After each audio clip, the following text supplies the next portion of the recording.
Muito boa noite. O meu nome é Ana Moreira, eu sou médica. Hoje venho-vos falar de como é que nós podemos arranjar estratégias para sobrevivermos ao vírus e passarmos por este período menos bom da nossa humanidade. Então, esta frase assim mesmo à bruta do sobrevivendo ao Covid tem essencialmente a ver com a explicação do o que é um vírus e qual será a prevenção real para o vírus e os tratamentos complementares futuristas ou realidade que nós temos, como por exemplo a vitamina C em doses endovenosas, em doses altas e alguns soros, ozonoterapia, são tudo alguns tratamentos que vamos hoje falar para tentarmos perceber um bocadinho se conseguimos com isto fazer alterações reais na nossa imunidade. Portanto, aqui a lógica é falarmos um bocadinho hoje do sistema imunitário. Então, o que é um vírus? Os vírus são parasitas obrigatórios que causam nos seres humanos doenças essas que nós denominamos viroses. E por eles serem tão pequenos, conseguem invadir células, inclusivamente células de organismos unicelulares.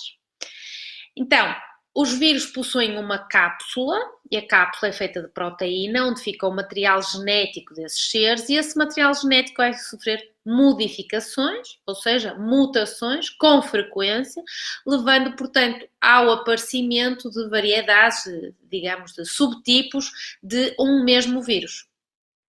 Portanto, aparentemente, em termos quando falamos da origem dos vírus, são encontrados onde quer que haja vida e provavelmente têm existência desde que células vivas evoluíram primeiramente. Portanto, é um bocadinho difícil nós identificarmos qual a origem dos vírus, exatamente porque eles não formam fósseis e daí não se conseguir com fiabilidade esta explicação filogenética mais eficaz.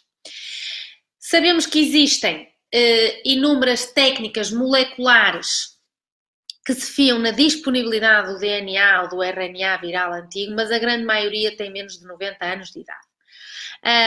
Também sabemos que só a partir de 1937, quando apareceu o primeiro microscópio eletrónico de alta resolução, é que realmente conseguimos visualizar os vírus ao microscópio. Temos três teorias principais acerca da origem dos vírus. A teoria regressiva, que é a teoria de que os vírus podem ter sido uma vez pequeninas células que parasitaram células maiores. A teoria de origem celular, em que alguns vírus podem ter evoluído de pedaços de DNA ou RNA que escaparam dos genes de um organismo maior, e a teoria da coevolução, que é que os vírus podem ter evoluções complexas de proteínas e DNA ao mesmo tempo que semente apareceram na Terra e que, portanto, que teriam sido dependentes desta vida celular por muitos milhões de anos. Como é que temos, do ponto de vista efetivo, tratar uma disfunção imune? Nós estamos, portanto, a falar de uma virose, do ponto de vista médico. Como é que nós podemos, então, efetivamente ajudar um paciente que esteja com uma disfunção imunitária? Porque se estamos com uma virose, estamos, vamos dizer que o nosso organismo está a tentar voltar a repor o equilíbrio imunitário. Sabemos que é muito importante a desintoxicação, sabemos que é muito importante a imunomodulação e sabemos que é muito importante a regeneração no caso de já haver compromisso celular. Vamos depois falar à frente um bocadinho mais sobre isto. E em termos de profilaxia, ou seja, quando nós falamos o que é que nós podemos fazer em termos de tratamento, mas será que é possível nós também fazermos alguma profilaxia? A lógica da profilaxia de um vírus é a mesma lógica de que nós temos que ter um meio ambiente extracelular adequado Ou seja, nós não devemos ter um estado inflamatório de base, nós não devemos ter um estado oxidado de base e não devemos ter um pH alterado. Quando nós reunimos estas condições, significa que estamos ou gozamos de boa saúde. O facto de nós não termos nenhum sintoma, por exemplo, não fazermos febre há muito tempo, ou não termos diarreia há muito tempo, não significa claramente que nós estejamos de boa saúde, porque, portanto, eu sei que se hoje eu comer alguma coisa que esteja estragada, o meu corpo vai ter que reagir a isto. E vai ter que reagir a isto com uma diarreia ou vai ter que reagir a isto com um vómito. Portanto, digamos, do ponto de vista da imunomodulação, eu ter reações inflamatórias ou excretórias no meu corpo pode ser um sinal. Então é preciso termos algum cuidado quando dizemos que não temos nada, que não temos nenhuma sintomatologia, nunca ficamos com o nariz a pingar, ou não temos tosse, ou não temos uma diarreia, ou não temos uma febre, então temos que ter algum cuidado, porque isso pode indicar um mau sinal de termos já um desequilíbrio imunológico. Então, como é que nós podemos, nesta perspectiva, fazer uma profilaxia do próprio vírus, mas também como é que eu posso modular o meu organismo? Uma das coisas muito importantes para eu estar bem do ponto de vista inflamatório é a dieta. Portanto, podemos falar então numa dieta imunomoduladora, que é uma dieta para prevenção de doenças infecciosas, mas é extremamente importante, portanto é uma dieta moduladora da inflamação, mas é claro que é muito importante quando nós falamos, por exemplo, em crianças e falamos nos idosos. Eu no outro dia descobri que a meia-idade legalmente entra a partir dos 45 anos, foi um choque emocional. Portanto, não vamos falar de meia-idade, vamos falar dos idosos, mas, bom, digamos que nós começamos o envelhecimento no dia em que nascemos, do ponto de vista biológico, e então isso assim já nos dá um certo ânimo. Então, qual é esta dieta? O que é importante nesta dieta? É importante ser uma dieta moduladora da inflamação. E como é que eu faço uma dieta moduladora da inflamação? Portanto, eu devo evitar o açúcar branco. O açúcar branco é extremamente pró-inflamatório. Devo evitar, pelo menos nesta fase mais complicada, em que posso estar com algum medo à mistura, porque o medo deprime o meu sistema imunitário, portanto, o medo causa uma frequência no meu campo eletromagnético que vai deprimir o meu sistema imunitário. Então, eu devo evitar o açúcar branco, devo evitar o glúten, todos os lácteos de uma forma geral eu devo evitar, e também devemos evitar a carne de porco ou as carnes vermelhas de uma forma geral. Então é muito importante, se pensarmos depois que, vamos supor que estou com uma virose, então é importante eu pensar que posso fazer, tenham isto em mente, ou pelo menos lembrem-se disto, eu posso fazer um jejum, por exemplo, por 2 ou 3 dias, ou um jejum intermitente de maior duração, e também, por exemplo, cortar a proteína animal. Isto já vai permitir que o meu corpo regenere um bocadinho mais depressa se eu estiver então nesta fase aguda. E depois o resto já sabemos, não é? Que devemos comer a fruta, de preferência a fruta da época, devemos os carboidratos sim, mas devemos evitar então tudo o que seja o glúten, essencialmente o trigo e o centeio. Devemos comer as proteínas muito de base vegetal, portanto os feijões, as lentilhas, as ervilhas, e depois usarmos alguns alimentos que sejam moduladores da inflamação, como por exemplo a canela, como por exemplo o alho, como por exemplo a cúrcuma, os frutos vermelhos. Há duas coisas muito importantes, que é o alcaçuz e o óleo de sementes de cominho preto, que têm a capacidade de ajudar na regulação das vias que permitem o reconhecimento viral e, portanto, o que fazem é o aumento de umas moléculas que se chamam citoquinas anti-inflamatórias. Então, este óleo de sementes de cominho preto, que até pode ser tomado como um óleo, é muito interessante como um antiviral. Muito bem. Então, depois, como é que nós podemos pensar, por exemplo, no jejum? Então, preciso de fazer algum jejum, porquê? Porque estou com alguns sintomas inflamatórios, como mais rinorreia, portanto, no meu nariz, está a pingar, tenho os olhos a lacrimejar, tenho alguma tosse e então sei que estou com uma reação excretória, inflamatória do meu corpo, então posso fazer jejum. O jejum pode ser feito por um curto período de tempo, como por exemplo o jejum intermitente, que é feito desde a hora do jantar até a hora do pequeno almoço, em que eu não vou comer mais, e esse jejum é feito no mínimo por 12 horas, mas também eu posso aumentar o meu jejum e fazer um jejum maior, pode ser, até ser um jejum de alguns dias, especialmente com acompanhamento médico, porque este jejum já obriga a uns certos cuidados.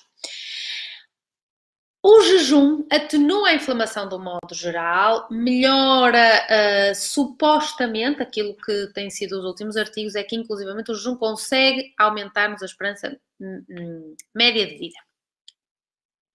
Claro que depois, quando passamos para um jejum intermitente, que vai de 8 a 16 horas, intercalado com períodos de alimentação, que pode ser feito todos os dias, este jejum pode ser feito uma vez por semana, é bastante fácil fazer um jejum intermitente, comam, jantem cedo e então já só vão, por exemplo, se jantam às 7h30 da noite, já só vão comer a partir das 7h30 da manhã do dia seguinte, podem beber água, podem comer um chá, mas aquelas coisas que aparentemente as pessoas dizem, comer uma bolachinha antes de deitar, isso é péssimo, até porque nós depois, quando estamos aí para a cama, já não queremos estar a comer nada e a ativar a digestão, porque nesse momento já estamos em processos de preparação da noite e o sistema nervoso já entrou num estado de parasimpaticotonia, ou seja, já temos que estar relaxados, tranquilos, exatamente para preparar o sono.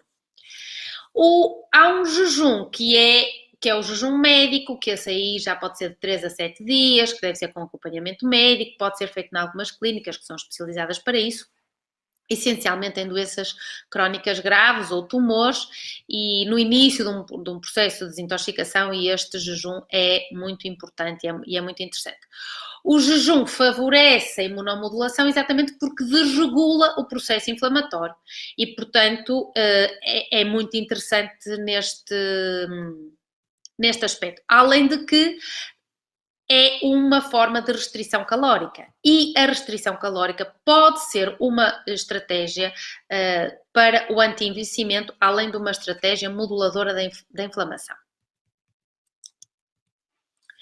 Depois temos um tema que falamos menos, que tem a ver com as radiações, como é que as radiações eletromagnéticas nos podem influenciar quando estamos a falar de uma imunomodulação. Então nós sabemos que o DNA humano tem uma frequência de ressonância de 50 GHz, portanto devemos ter o cuidado, ter uma prevenção em relação aos vírus do seguinte: desligarmos os routers na nossa casa à noite, evitarmos áreas 5G, desligarmos o telemóvel à noite e não desligarmos o telemóvel à noite e não termos aparelhos eletrónicos no quarto. Portanto, devemos ter este cuidado. Depois, como é que nós podemos, então, do ponto de vista ortomolecular, ou seja, ortomolecular quer dizer que são as moléculas adequadas, o prefixo orto, são as moléculas adequadas para o bom funcionamento do meu sistema. Então, sabemos, hoje em dia está mais que claro, que a imunidade depende da vitalidade, que depende da nutrição. Então, a nossa alimentação deve ser variada, isto já falamos, mas também sabemos que hoje em dia não é suficiente a alimentação variada, que seja rica em frutas e verduras, para nós nos suprirmos de todos de todas as vitaminas que precisamos. Isso já começa a ser mais ou menos conversado. Em relação, por exemplo, à vitamina C, em termos de profilaxia terapêutica, sabemos que há um amplo suporte de evidência e investigação científica indexada em relação à vitamina C e, portanto, eu penso que publicamente há justificação para se usar imediatamente a vitamina C, quase de uma forma massiva, diria eu. Isto porque tem uma explicação muito interessante do ponto de vista evolutivo para quem gosta de história, porque desde há cerca de 30 milhões de anos os humanos perderam a capacidade de sintetizar a vitamina C, tais como outros animais, como por exemplo os gorilas, os macacos, os morcegos. Portanto, nós perdemos a capacidade de sintetizar a vitamina C e, portanto, está mais que sabido que nós precisamos de vitamina C.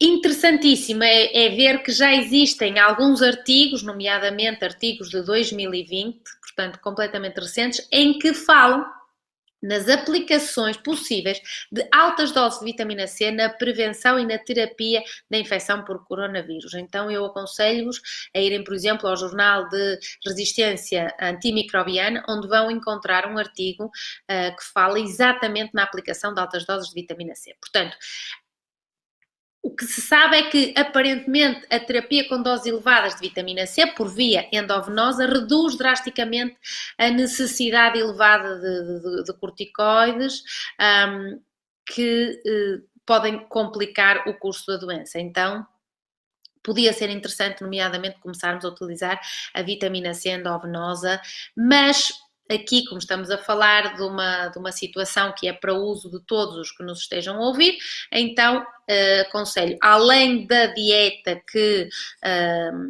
enfim, deve ser rica em frutas e verduras, como eu já disse, de preferência da época, então podemos utilizar a vitamina C por via oral, eu diria assim de uma forma genérica, entre 1 grama a 3 gramas de vitamina C, qualquer coisa acima disso já deve ser feita com acompanhamento. Então, comprem um bom suplemento de vitamina C e tomem a vitamina C.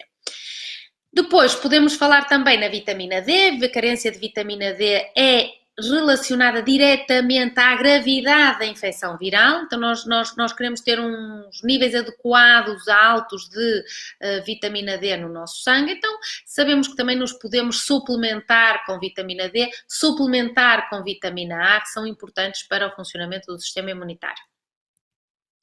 Depois temos alguns fitoterápicos que podem ser interessantes, como a quercetina, como a cúrcuma, como o resveratrol, são suplementos que podem ser interessantes numa ou noutra pessoa para estarmos mais protegidos, termos mais células CD8, que são células que nos ajudam na parte vírica, e o zinco. O zinco e o selênio são dois nutrientes muito importantes. O zinco, particularmente, é muito importante porque os níveis adequados de zinco intracelulares bloqueiam a enzima RNA polimerase, que é necessária para a replicação do vírus. Então, nós sabemos que devemos ter um zinco adequado no nosso sangue. O selênio, como eu já disse, também é muito importante, então também se podem usar doses mais altas de selênio, tanto como prevenção, preventivamente podemos usar uma dose baixa, mas no caso de um quadro infeccioso podemos usar doses altas de selênio.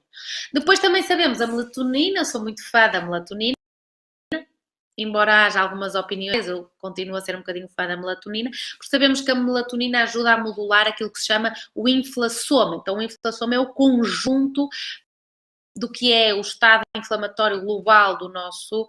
Também sabemos que uma das explicações para que os idosos sejam mais afetados pelos vírus possa ser a carência natural de melatonina, mas, por outro lado, também sabemos que o sono adequado é fundamental para a saúde, nomeadamente a saúde imunológica. Então é muito importante nós termos doses adequadas de melatonina e aumentarmos até ligeiramente a melatonina. Depois Temos, por exemplo, o ozono. Sabemos que o ozono é um gás medicinal. O ozono pode ser usado preventivamente ou terapeuticamente quando temos uma infecção vírica. Sabemos que o ozono é o O3, é uma molécula gasosa composta de 3 átomos de oxigênio, e o ozono na medicina desenvolveu-se a partir da Primeira Guerra Mundial como tratamento da gangrena pós-traumática em soldados alemães. Então, a partir daqui, exatamente porque havia falta de antibióticos na guerra, as propriedades desinfetantes do ozono tiveram esta ideia, e a partir daí começou a ser usado como tratamento médico. Sabemos que o ozono ajuda muito em tudo o que sejam úlceras da pele, feridas crónicas, queimaduras, mas também sabemos que o ozono tem a capacidade de reduzir a inflamação por inibição de cisteínas e outras citoquinas inflamatórias. Portanto, é muito importante como tratamento de patologias inflamatórias de base, como as patologias osteoarticulares, patologias autoimunes. É muito interessante para tudo o que seja inflamações cutâneas, por exemplo, mas também sabemos que o ozono pode nos ajudar quando existe um aumento da oxidação a nível do organismo, como também acontece em algumas doenças. O ozono tem também uma capacidade regenerativa e oxigenante, ou seja, acelera o processo de cicatrização, e isso é muito interessante. Mas também na parte, digamos, como antivírico, vamos lhe chamar assim, aumenta a capacidade de oxigênio disponível. Então pode ser uma opção quando estamos a falar, neste caso, de tratamentos para o vírus. Como tratamento para ajudar em questões tumorais, o ozono é muito interessante porque estimula, de facto, faz uma imunomodulação, não podemos dizer que estimula, faz uma imunomodulação, portanto, tem uma ação muito importante e pode ser usado concomitantemente com os tratamentos convencionais da quimioterapia e da radioterapia. Portanto, há algumas formas de nós fazermos ozonoterapia. Temos o ozono por via endovenosa, que é a grande autohemoterapia. Temos o ozono intraarticular, que é o ozono dado intraarticularmente. Pode ser dado ou por via subcutânea. Pode ser dado por via retal, muito interessante nos tratamentos de desbiose intestinal ou de doença inflamatória intestinal. Pode ser dado o ozono administrado por via vaginal, para tudo o que seja candidíases de repetição, tudo o que seja vaginites e em algumas outras patologias. E o ozono também pode ser dado por via uretral. Portanto, quando existe, por exemplo, cistites de repetição, podemos colocar ozono por via uretral, com uma sonda muito fininha, e podemos também colocar ozono com uma sonda nasogástrica para tudo o que seja problemas gástricos. Acho que não me esqueci de nada. Claro, pode ser injetado na pele por via subcutânea, por exemplo, para arrugas ou para, enfim, mas hoje não vim para aqui para falar disso. Bom, então, que mais pode ser interessante quando temos o início de uma virose? Sabemos que devemos tentar controlar a febre, deixar que não tenhamos o ímpeto de baixar logo a febre. Portanto, aqui a lógica é que a febre pode ajudar na modulação imunitária pelos processos, como eu já disse, das citoquinas, e a nível hipotalâmico é muito interessante este mecanismo da febre. Então, pronto, tentarem controlar a febre o melhor que possam, sem ter aquele ímpeto de baixar logo a febre. Os gargarejos de água com sal são muito interessantes. Os banhos progressivamente quentes, que é estarmos na banheira, aumentarmos a água quente, porque isto vai nos fazer transpirar bastante. Portanto, é uma técnica fantástica para tratar tudo o que se possa dizer de infecções de inverno. Portanto, é muito interessante. Eu sou muito fã destes banhos progressivamente quentes. O chá de cebola, por exemplo, para a tosse e expectoração, o beber em água morna, quente, ao longo do dia, que realmente ajuda. E acho que não me falta mais nada. Portanto, já falamos na vitamina C, já falamos na vitamina D, já falamos na dieta, que é extremamente importante, falamos na questão das radiações, tentarem diminuir a sobrecarga tóxica em termos de radiações por causa da modulação imunitária, e depois estes truques que são os banhos quentes, o chá de cebola, o alho, a cúrcuma, o açafrão,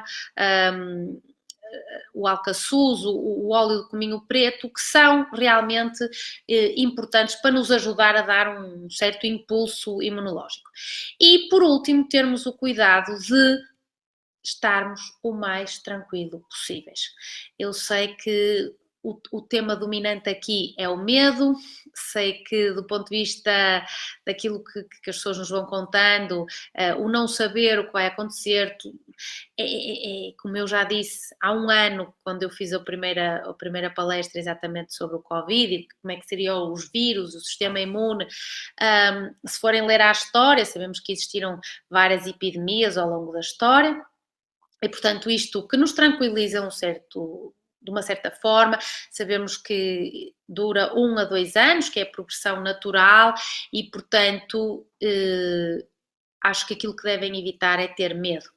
É estarmos conscientes das mudanças efetivas que podemos fazer, é seguir os conselhos do que nos vão dizendo, enfim, para ficarmos em casa, tentarmos respirar fundo, vir à janela, à varanda, quem tiver um pátio, um jardim que possa realmente fazer respirações bem profundas e lentas e substituir o medo pelo amor, porque é realmente digamos, aquilo que nos impulsiona e que mantém o nosso campo eletromagnético um bocadinho melhor. Tentarem ver um filme que seja de rir, digamos, para nos mantermos com algum estado de humor que faça também que o nosso sistema imunitário esteja bem.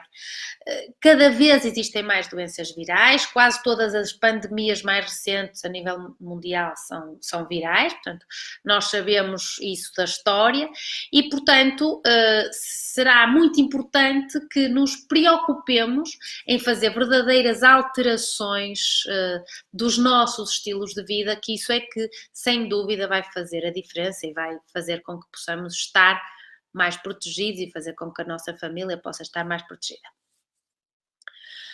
Portanto, isto hoje era o que eu tinha para vos dizer. Se não houverem dúvidas, vamos aguardar pelas próximas cenas dos próximos capítulos. Até à próxima!